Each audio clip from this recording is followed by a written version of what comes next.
¿Cómo están? Bueno, decirles que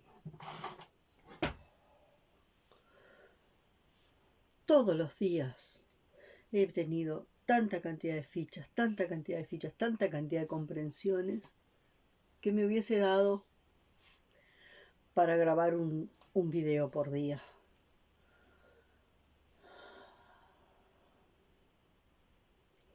Y entonces, con todo el tiempo que lleva grabar el video, editarlo, subirlo a YouTube, lleva mucho trabajo. Todo ese trabajo es un trabajo que yo hago para compartir mi proceso. Grabar el video, siempre lo he dicho, en primer lugar es para mí. Antes escribía, ahora publico en Facebook o grabo videos. Pero hay un plus que tiene que ver con editarlos, ¿no? Con editarlos, con agregarles algunos otros elementos y con subirlos a YouTube. Que es un plus que tiene que ver con el deseo de compartir mis comprensiones, que no son nada más que mi proceso, que quizá por resonancia les pueda producir a otros algunos despertares, algunas comprensiones. Como me pasa a mí. Yo estoy mirando una película y de pronto, ¡chic! Yo estoy mirando un informativo y de pronto, ¡chic! Yo estoy mirando por la ventana y veo, no sé, unos pájaros volando y de pronto, ¡chic! Yo estoy cocinando y batiendo los huevos y de pronto, ¡chic! O sea, vertientes que de alguna forma actúan como agujas de acupuntura que hacen que algo interno se despierte, me llegan de todos lados. Muy especialmente todo lo que tiene que ver con el mundo de las películas, porque de alguna forma en la Facultad de Psicología hicimos mucho trabajo para hacer las lecturas de lo subliminal, de la entrelínea de las películas, y aprender a verse en la película, aprender a verse, a observar las identificaciones de uno en la película. ¿Cuándo me identifico con este personaje? Y de pronto ahí ya empiezo a pensar lo que no haría o lo que sí haría, cuando de pronto me identifico con el otro personaje, cuando me voy identificando con cada uno de los personajes. Y cuando después puedo abstraerme y volverme un espectador de toda la escena.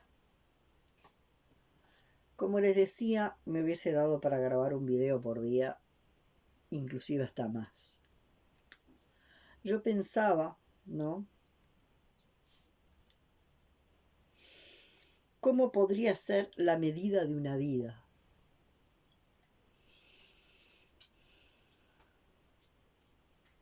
Generalmente la gente vive una vida mide las vidas por cronología, por la cantidad de tiempo vivido. También mide la vida por las obras concretas realizadas en el mundo concreto, en un intento de cambiar la realidad concreta o agregarle elementos a la realidad concreta.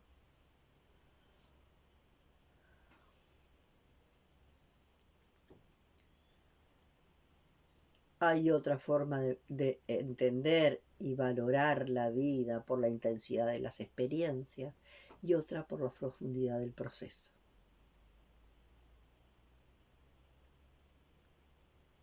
Entonces yo escucho por ahí mucho hablar de esta historia de lo que importa son los hechos. Para mí lo que importa es el proceso. Que el proceso sea profundo y que de alguna forma funcione en tanto genuinizarme. que el proceso sea profundo y funcione con el único sentido del proceso, es que genuinizarme. Cuando yo me genuinizo, haga o no haga cosas, mi sola presencia, que va siendo más genuina, genera cosas por resonancia cuántica. Una vecina una vez me decía: ¿por qué no te levantaste y viniste a avisarme sobre determinada situación? Que vivís todo el día con el culo asentado en tu sillón.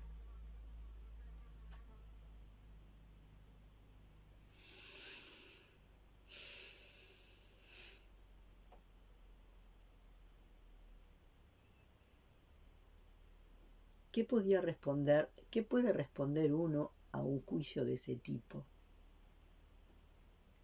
Donde uno siente que las personas están en otra dimensión de conciencia, a eones de distancia, desde uno comprende la realidad. Y cuando uno siente que hay grandes mayorías, que están a eones de distancia. Hoy quiero referirme un poco, porque a partir de algunas cosas estuve revisando algunos elementos de psicología de masas y análisis del yo de Freud, y estuve mirando algunos elementos sobre el uso de determinadas palabras: inorgánico, orgánico, organizado. Son palabras que se usan y después se usan como comodín. Y se usan con una liviandad. Y se usan como comodines, ya les digo, y se meten en cualquier lugar sin haber hecho una reflexión profunda de cuál es la manera de comprender esos conceptos a la luz de una nueva visión y de una nueva conciencia. Según un viejo paradigma, la clorofila es el único elemento que existe en el planeta que es capaz de lograr que lo inorgánico se vuelva orgánico.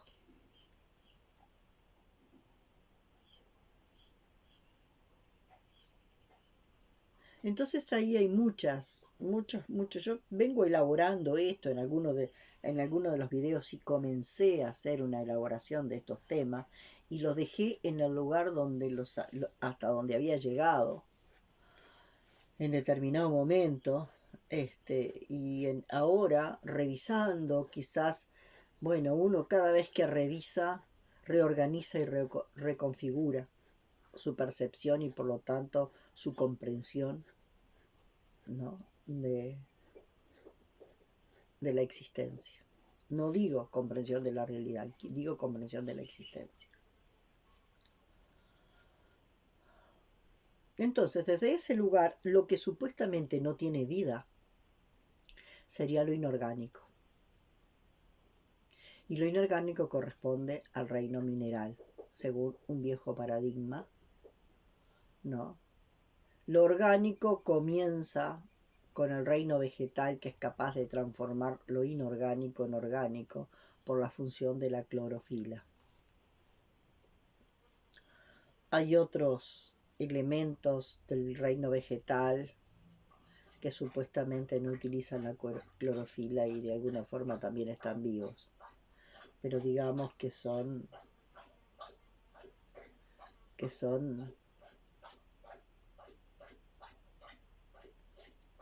excepcionales, si se quiere. Pero la gran fuente o la función clorofiliana tiene como su mayor potencial en la función de transformar lo supuestamente inorgánico en orgánico, de acuerdo a lo que nosotros tenemos como concepción de vida y lo que es vivo. Y lo que es vivo correspondería al reino vegetal y al reino animal. animal.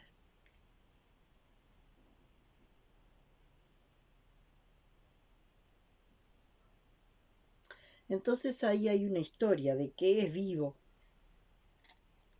porque esto atraviesa mucha cantidad. Esto tiene connotaciones que permean todos los rincones de la existencia. Es por eso que de alguna forma algunos consideran que un feto tiene vida,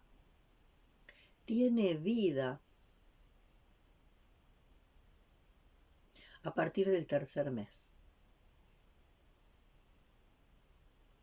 Quiere decir que por eso los 3 primeros meses, si tú abortas, no estás asesinando nada, porque ahí hay sustancia inorgánica en vías de organización. Sustancia inorgánica que está en vías de organización. Y la sustancia inorgánica en vías de organización está creando una forma para transformarse en orgánica. O sea, incapaz de ser un recipiente que pueda recibir la vida. Quiere decir que recién al tercer mes un embrión se convertiría en feto, y como feto esa sustancia inorgánica habría alcanzado un grado suficiente de organización como para poder ser un recipiente que reciba vida. Y por eso las corrientes psicológicas que creen esto así consideran que antes de los 3 meses un aborto es como sacarse una verruga. Un poquito más, porque hay un grado mayor de organización, pero todavía ahí no hay nada orgánico.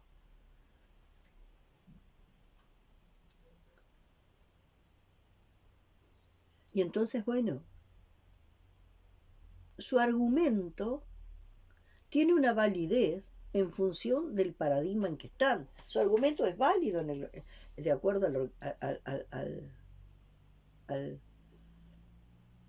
al paradigma en que están. Porque dentro de ese paradigma, de esa cosmovisión, hay una coherencia interna. Y por eso, en esa coherencia interna de ese paradigma, de esa cosmovisión, es lógico que se considere que un aborto es sacarse una verruga.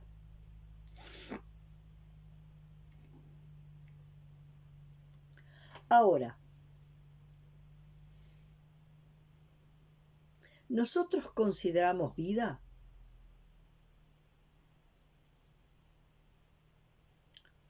Nosotros consideramos vida a una forma de existencia que tiene determinadas características.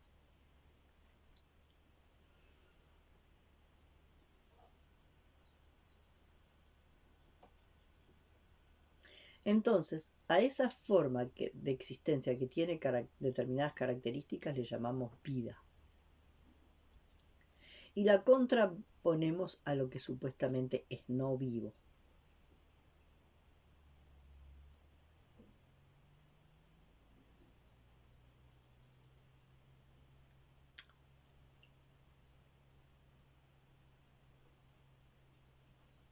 Ahora, en el paradigma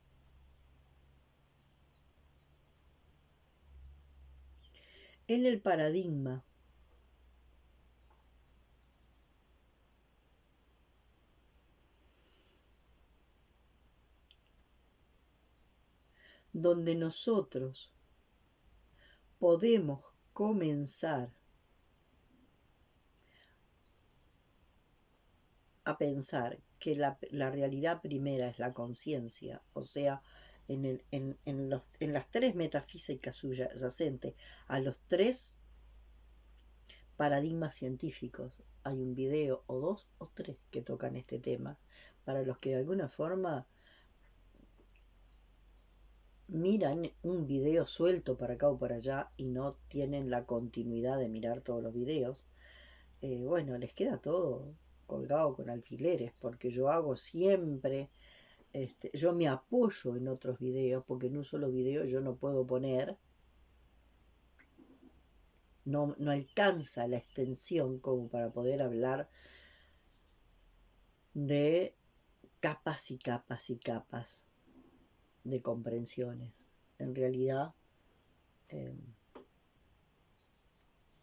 yo diría que son formas de romper cajas conceptuales.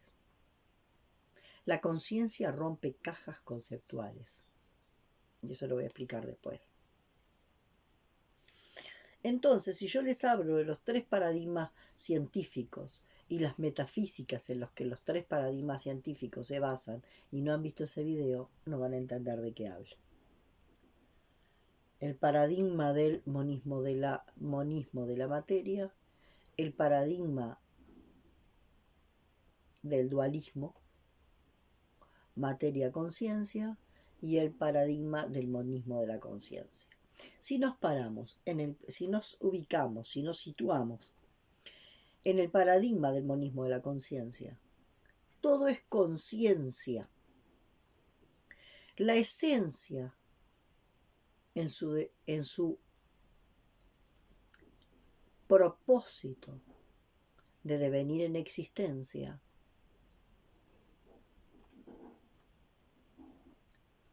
comienza un proceso de conciencia. ¿Ah? Y entonces, esa realidad básica primera de esa esencia en su devenir en su devenir existencia, es la conciencia. Y la conciencia sería una suerte de sustancia primaria o primordial, una protosustancia de la que van a derivar los elementos de la existencia. Entonces, todo elemento de la existencia y todo elemento de la existencia como elemento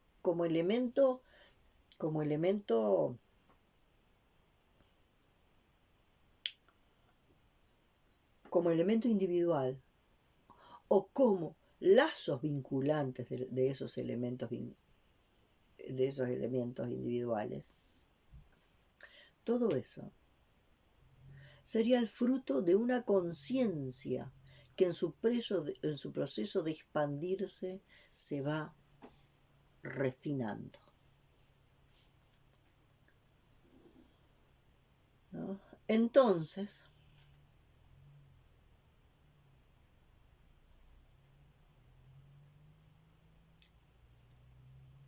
es la misma conciencia que es la sustancia constituyente. Es la misma conciencia que es la sustancia constituyente de una bacteria, de un grano de arena, de una gota de agua, de un mamífero, de un humano, del sol, de las estrellas. Es la misma sustancia, es la misma protosustancia de la conciencia que toma forma de todos los elementos de la conciencia, como elementos concretos y como los elementos sutiles vinculantes.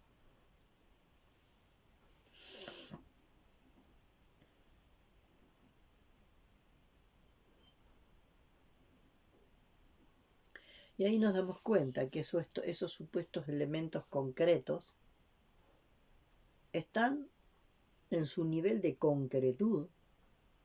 Ese nivel de concretud también es muy relativo, porque ese elemento concreto no está en un estado de solidez inmóvil, que es lo que se le atribuye a lo inorgánico. O sea, se atribuye a lo inorgánico una suerte de quietud absoluta, de inmovilidad.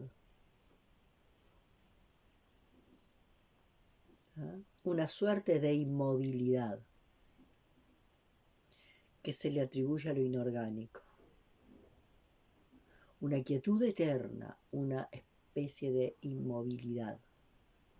Entonces en una piedra no pasa nada. Es un elemento inorgánico que está en un estado de quietud absoluta. Y eso es inorgánico.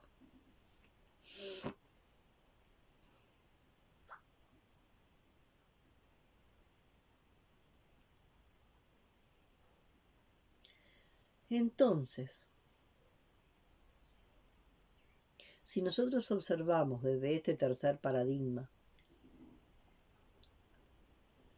la sustancia, la protosustancia de conciencia que constituye a la piedra también se está reconfigurando permanentemente. Lo que sucede es que la velocidad, por algo es concreta la piedra, la velocidad a la que se reconfigura una piedra, la velocidad para nosotros es imperceptible. Tan imperceptible como es estar acá sentada yo y no tener ni idea a la velocidad que me estoy moviendo a través de la traslación de la Tierra y de la rotación de la Tierra. Yo no soy consciente. Y sin embargo, para poder ver el sol como naciente allá y ver el sol como poniente allá en 24 horas, yo me moví a una velocidad extraordinaria y no me doy cuenta. Entonces ahí hay una cuestión de ver en cuanto a esa percepción que tenemos. ¿Ah? Porque entonces toda percepción es relativa. Y nosotros tenemos la idea de que nuestra reconfiguración es muy veloz y de que la reconfiguración de la conciencia de la piedra es muy lenta. Sin embargo, como yo lo he planteado otras veces, el tiempo que necesitó una jirafa para poder alargar su cuello para comer las hojas que ninguno de los otros animales comían, que estaban allá arriba, es un tiempo lento. Porque también atiende a lo concreto que me compone, a lo físico-biológico concreto que me compone, a lo anatómico-fisiológico que me compone. Y también es lento, porque lo más concreto es lento.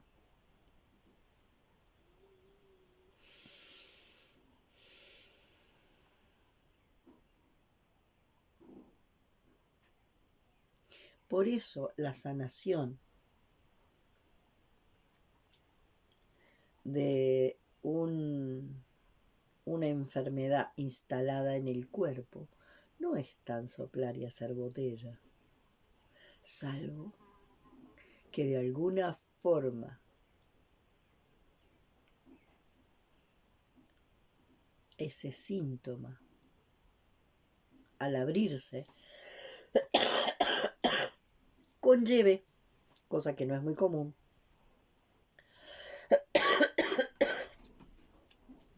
una madeja muy pequeñita de elementos de conflictos programantes. Esto también está en otro video. Elemento desencadenante, conflictos programantes y cuándo se produce la sanación verdadera, integrando a Hammer y a Hellinger.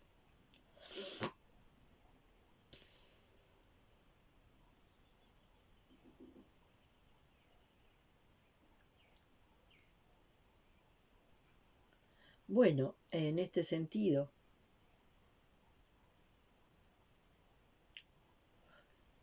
Freud habla de la pulsión de muerte y de la pulsión de vida. Y entonces Freud dice que la pulsión de muerte se basa en querer tener un orden inmutable. La pulsión de muerte se basa en querer un orden inmutable, absoluto y eterno. Y cualquier elemento disruptivo, cualquier elemento que venga a quitarme ese lugar del orden absoluto, eterno e inmutable, es mi enemigo, se vuelve Satán, se vuelve el enemigo que hay que exterminar. Obsérvenlo en la religión, obsérvenlo en la política y obsérvenlo en la personalidad de cada uno. La pulsión de muerte es un deseo de volver a un estado de armonía.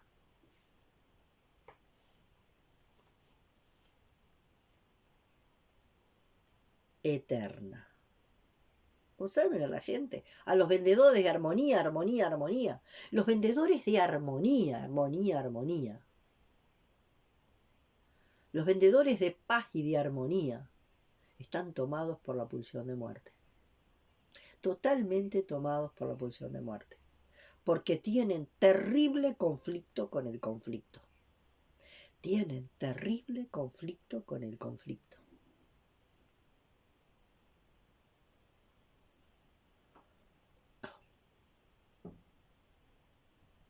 Y quieren llegar a ese estado que Freud denominó inorgánico, que sería el estado de una piedra, según lo que ellos creen que es el estado de una piedra, que no tiene vida, por lo tanto, si no tiene vida, no tiene conciencia, y por lo tanto, está en ese estado. La pulsión de muerte me quisiera llevar a ese estado de armonía permanente, de inmovilidad permanente, en el que ellos suponen que está una piedra.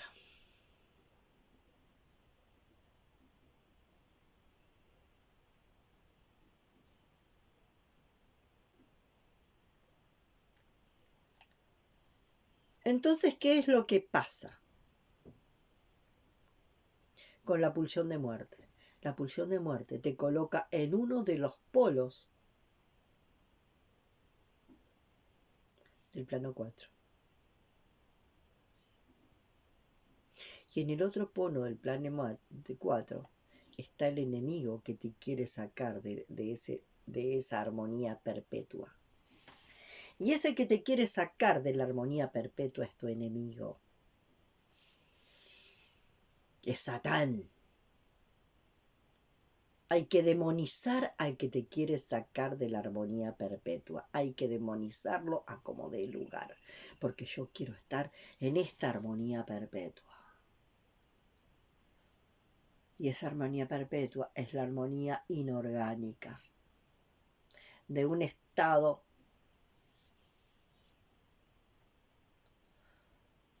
donde no hay conflicto. O donde en mi fantasía creo que no hay conflicto. El tema es que ese estado de quietud absoluta no está en la piedra. Está en la nada. Porque la piedra está en el plano 1. En el plano 1 donde está el universo expresado y concretado.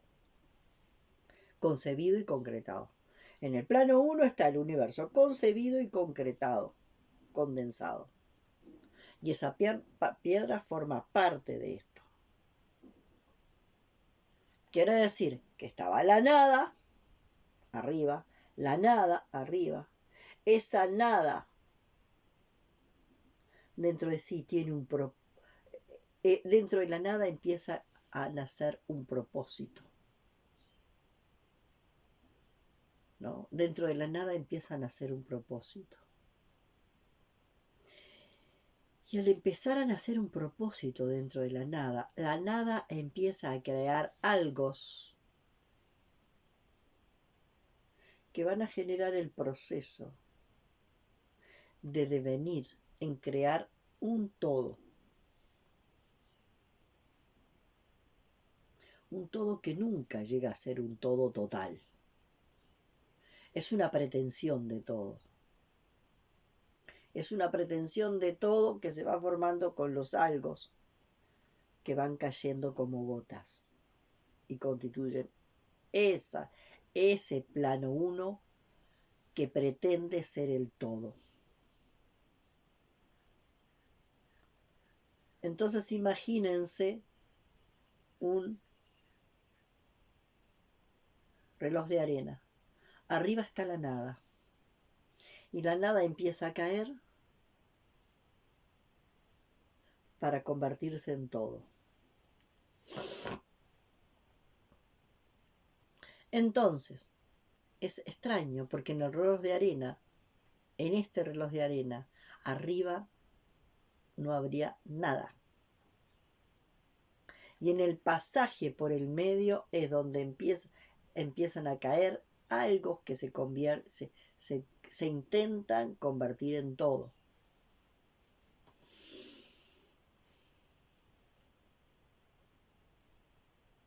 Y entonces ahí está el estado del no ser, que es la nada, cuando todavía no, cuando dentro de la nada no empieza a haber un pulso. El primer pulso es propósito, ¿no? Digamos que hay una nada que, que de alguna forma dentro de sí empieza a pulsar un propósito. Y la nada va saliendo del estado nádico en la medida en que ese pulso que comienza a manifestarse como propósito quiere salir de su estado de no ser a su estado de ser. Y en su estado de ser es esencia, pero aún no es existencia. ¿Se dan cuenta? La nada está en ese estado de quietud que muchos le atribuyen a la piedra. En ese estado de quietud absoluta. ¿Cuándo ese estado de quietud absoluta, de inmovilidad absoluta de la nada? ¿Cuándo ese estado de quietud absoluto de la nada comienza a salir de a poco en el estado nádico? Cuando empieza a aparecer propósito. El pulso del propósito dentro de la nada. Y cuando empieza a aparecer el pulso del propósito de la nada empieza a dejar de ser el estado nádico, empieza a dejar de ser el estado del no ser para convertirse en ser, en esencia, pero una esencia que todavía no es existencia, que comienza a ser existencia. ¿Cuándo? Cuando decide comenzar a tomar forma. Y para decidir comenzar a tener forma, se abre lo que se denomina, lo que ya desde Malet, desde Jean-Pierre Garnier Malet, se habla de qué? Se habla de la apertura temporal. Y para que una apertura temporal sea posible, esa esencia indiferenciada comienza a diferenciarse en principio masculino y principio femenino. Y entonces ahí se abre la apertura temporal, que genera un escenario, ¿no? Acá estamos en ese punto.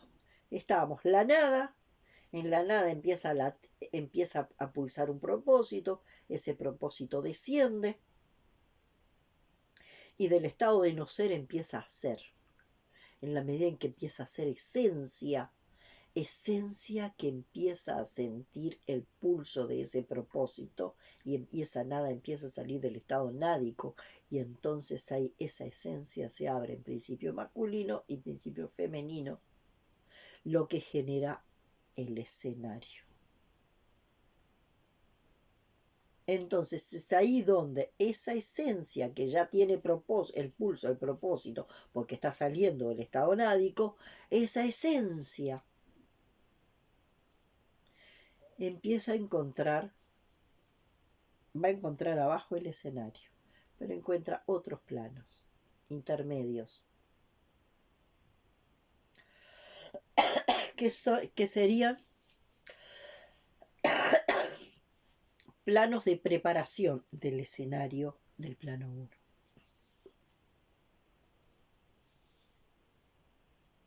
Entonces, la existencia parte de la polaridad. Principio masculino, principio femenino. La esencia parte de la polaridad. No hay vuelta. Y cuando hay polaridades hay conflicto. Porque hay tensión. El asunto es que acá tenemos el primer desdoblamiento donde funciona todo lo que vemos, todo lo que observamos, desde las bacterias, los pájaros, los árboles, las estrellas, las galaxias y todas las sustancias vinculantes que de alguna forma generan y amalgaman todo esto.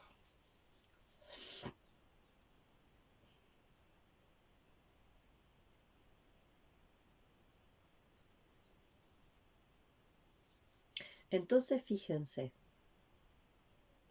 que en el momento en que la esencia, entre comillas, decide convertirse en existencia, ya hay conflicto, porque ya hay tensión, porque ya hay apertura temporal.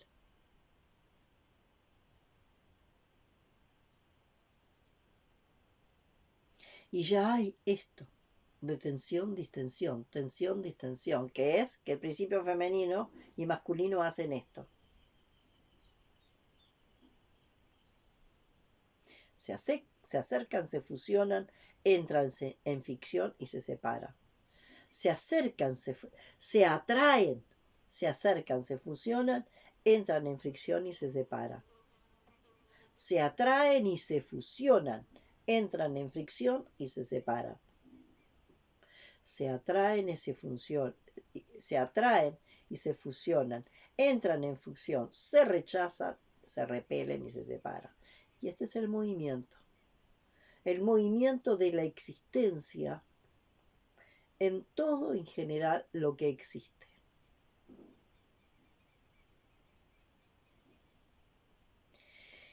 El asunto es que el humano ha generado un diseño que no respira. Le pusimos una traba. Y entonces el principio masculino y el principio femenino no generan este proceso a nivel real y profundo. Y ahí estamos en el segundo desdoblamiento. Y el segundo desdoblamiento es lo que el humano desde su mente racional crea e inventa.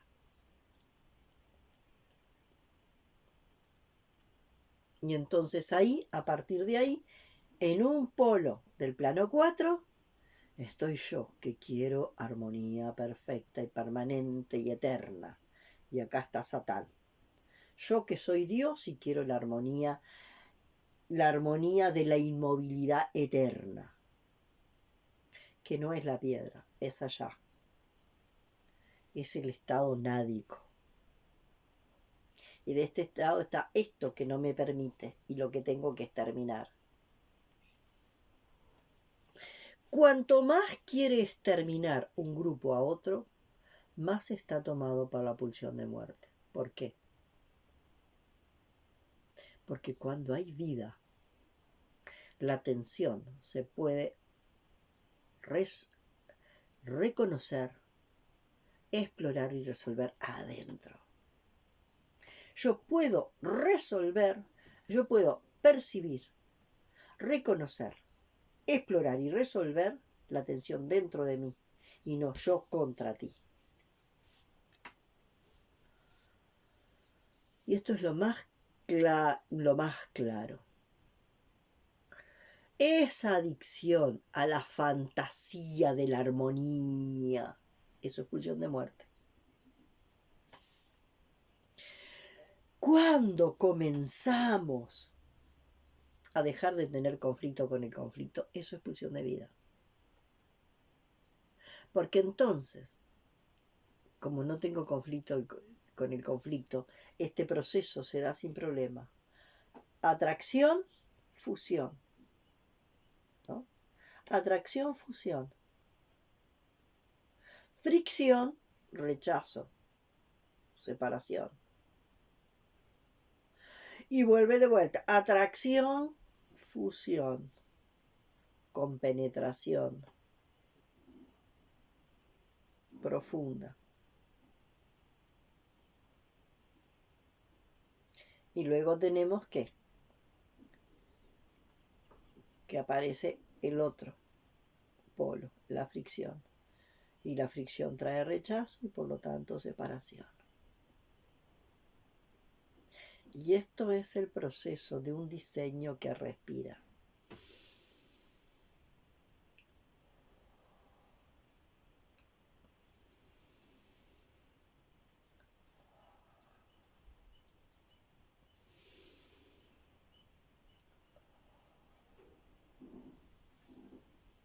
Y nosotros podemos ver que esto sucede dentro de nosotros.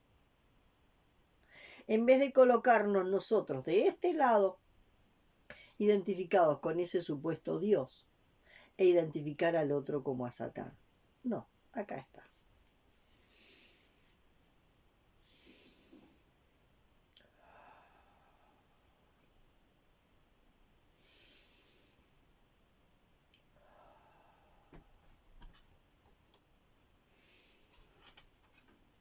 Paraíso,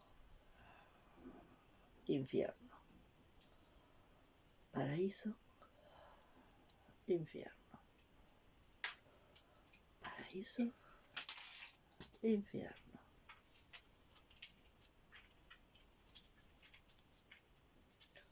Entonces, cuando nosotros somos capaces de identificar la tensión como tensión intrapsíquica, somos capaces de resolverla. Entonces el otro no es mi enemigo, en todo caso es mi pinche tirano, pero no mi enemigo. El otro no es mi enemigo. El otro es mi pinche tirano, que me viene a mostrar que hay un aspecto mío que yo no, que no tengo integrado. Y que pongo afuera, ¿no?, en el otro. Y entonces aparece el victimismo. El otro me hace. El otro me hace. El otro me daña, el otro me lastima, el otro me viola, el otro me agrede, el otro me. Entonces ahí aparece la historia de poder ver cuál es el camino del autorrescate, que es el que yo propongo siempre. ¿Cuál es el camino del autorrescate? Yo me autorrescato, como dice el planteo holístico, que cada parte tiene dentro de sí la representación del todo. Entonces, eso que yo veo afuera tiene un correlato dentro de mí. O al revés, lo de afuera es un correlato de lo que me pasa adentro. Lo que de alguna forma conforma el contexto es la reproducción fractal de la distorsión que tiene mi matriz fractal interna. Dentro de mí está la matriz fractal. Y en mi matriz fractal está la distorsión que yo necesito torsionar. Y dentro de mí está el conflicto, como conflicto intrapsíquico. Entonces el conflicto no es con el otro, porque el otro termina siendo mi alter ego. El otro es un espejo de lo que yo todavía no he podido ver y aceptar en mí.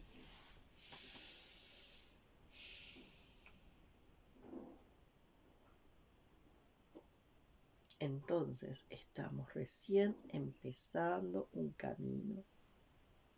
Recién estamos empezando un camino, que es el comenzar a observar desde el punto cero del plano 5. Y desde el punto cero del plano 5 yo puedo ver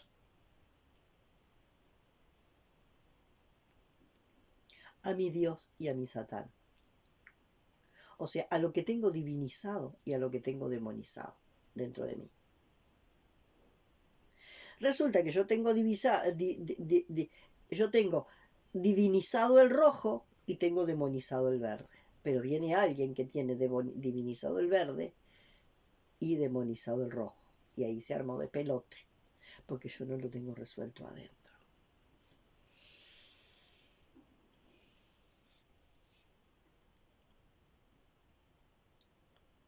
Entonces, ayer alguien me dijo, tú tenés que salir más. ¿Salir más a qué? A vivir circo. A vivir un circo de inconsciencia con el mundo. A vivir un permanente circo de inconsciencia con el mundo. Si yo salgo 5 minutos y ya se me sacudió todo, no quedó partícula de mi cuerpo que no se me movió, con 5 minutos que salgo o con 5 minutos que hago contacto con otro humano. No me pasa lo mismo cuando voy al bosque. No me pasa lo mismo cuando me conecto con la naturaleza. Pero me encuentro con otro humano y el intercambio que se produce en la interacción aural es tanto, que no queda ni un rincón, no queda ningún rincón de mí que no quede absolutamente sacudido y movido. Por eso que dice Thomas Hull, mi límite no está acá, en mi mano o en mi pie. Él pone el dibujo de un pie. Entre mi mano y el espacio está habiendo una permanente ¿qué? Un permanente flujo de información. Y si acá tengo dos personas, entre estas dos personas está habiendo un flujo constante de información. Solo que si yo vivo un estado de anestesia total, no lo siento. Y salgo al mundo ¿a qué? A vivir circo, el circo de la inconsciencia, y más circo de la inconsciencia, y viva el circo de la inconsciencia. Sinceramente, a mí eso... Primero que para eso tendría que tomarme, no sé, 2 damajuanas de anestesiol. ¿No? Porque la interacción aural a mí me sacude todo, no queda partícula de mi cuerpo que no quede sacudida en la interacción aural con otra persona. No me pasa con los animales, es decir, sí se me mueven cosas con los animales y con las plantas, pero se me mueve en un movimiento, en ese movimiento de diseño que respira, porque ellos están en un diseño que respira. Entonces, en la naturaleza a mí me pasan otras cosas. Ellos viven en un diseño que respira. Cuanto menos intervenido por el humano están, más viven en un diseño que respira. ¿Se entiende? Y entonces ayer yo no supe qué contestarle a la persona porque me dice, me plantea eso. Vos tenés que salir más. ¿A qué? ¿A vivir el circo de la inconsciencia? Porque además creen que conciencia es la mente racional. Y David William Garrido dice algo que para mí es fantástico. La mente racional es a la conciencia como el gateo es al caminar. Pero como está en un estado, como la mente racional tiene un poder tan grande y la mente racional está instalada como un adoquín. El cerebro está convertido en un adoquín. Entonces hay un nivel de anestesia tan grande, que es imposible, no son capaces de percibir lo que a nivel vibracional está pasando en el cuerpo, porque funcionan como adoquines. Entonces, sí, voy a salir a mezclarme en el circo de la inconsciencia. Yo para eso tendría que tomarme 2 damajuanas de anestesiol. Porque No resisto.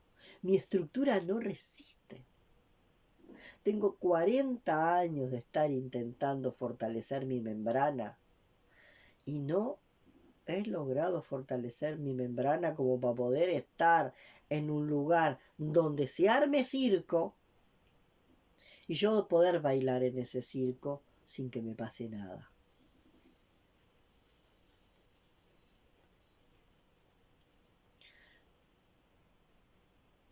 Y algunos creen que es que vivir en ese circo de inconsciencia, vivir en ese circo de inconsciencia, que eso es la vida.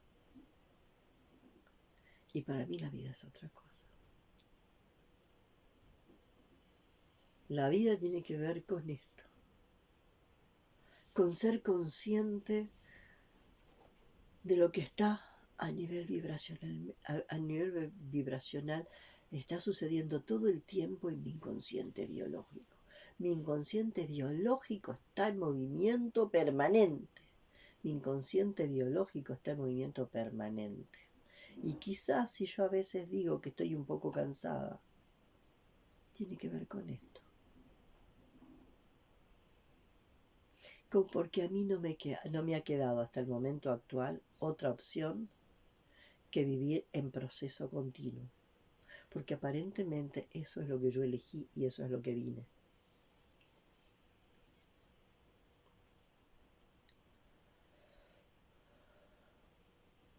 Y hay ratos en que estoy más cansada y hay ratos que estoy mucho más descansada. Y me siento mucho más descansada de lo cansada que yo me sentía a los 30 años. Porque a los 30 años yo sentía que tenía como 100. Y ahora a nivel del alma o de mi ser interior, como le quieran llamar, a veces, si bien el físico está un poco más, ¿no? El físico no me acompaña tanto, a nivel interno, yo siento un nivel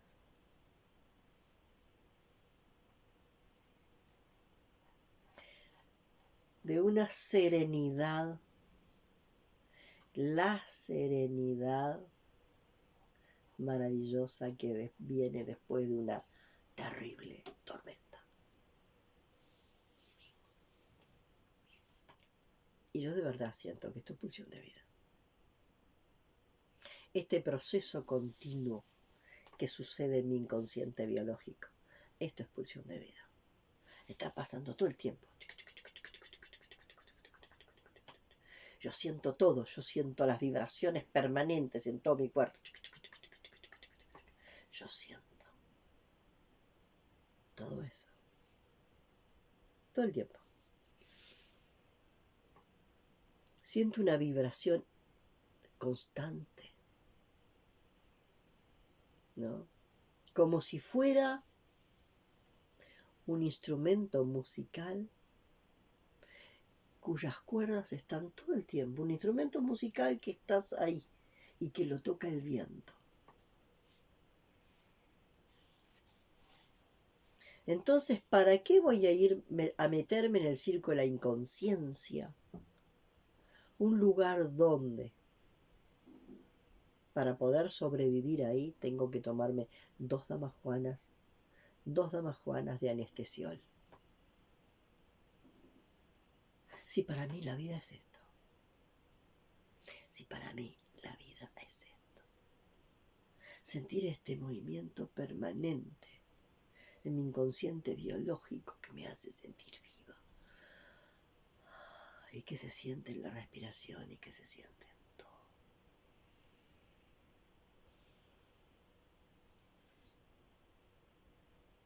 Y que a veces aparece la fricción y me observo cuando apareció la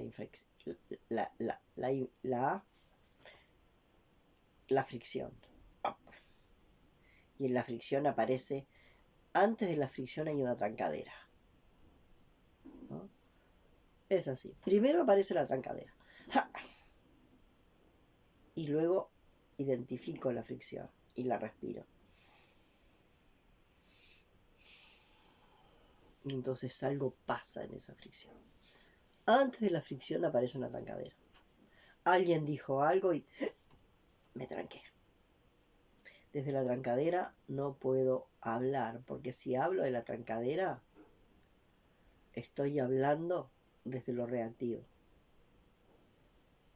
Respiro la trancadera, reconozco la fricción. Y cuando respiro la trancadera y reconozco la fricción, en la fricción pasa algo como orgásmico.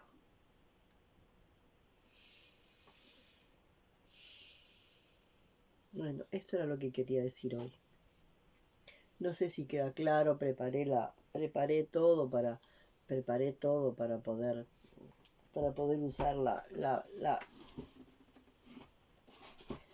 para poder usar traje, para poder usar la pizarra y demás. Bueno, sentí que lo iba a armar con las manos, porque cada uno, los que han visto mis videos, lo van a entender perfectamente cuando yo hablo del eje vertical, cuando yo hablo del eje 1, cuando yo hablo de los otros planos, ¿no? Que son todos los otros planos son preparatorios del plano 1. ¿Y cómo es eso?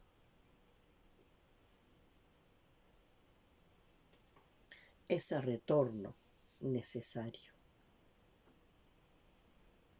¿no? Que es de alguna forma la sanación de la pareja interior. O sea, el permanente reconocimiento, principio masculino, principio femenino, que se separan y se reúnen, se separan y se reúnen, se separan y se reúnen. Pero eso tiene que suceder acá. Que ese flujo se dé. El fluir, el único fluir posible es ese. Principio masculino, principio femenino se separan y se integran. Se separan y se integran.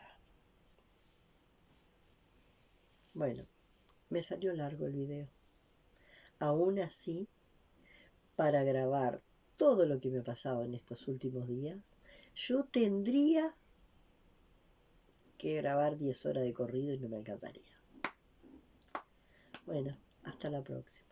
Les agradezco que hagan comentarios, eso mueve el algoritmo. Les agradezco que pongan me gusta, eso mueve el algoritmo. Y les agradezco que compartan, eso mueve el algoritmo.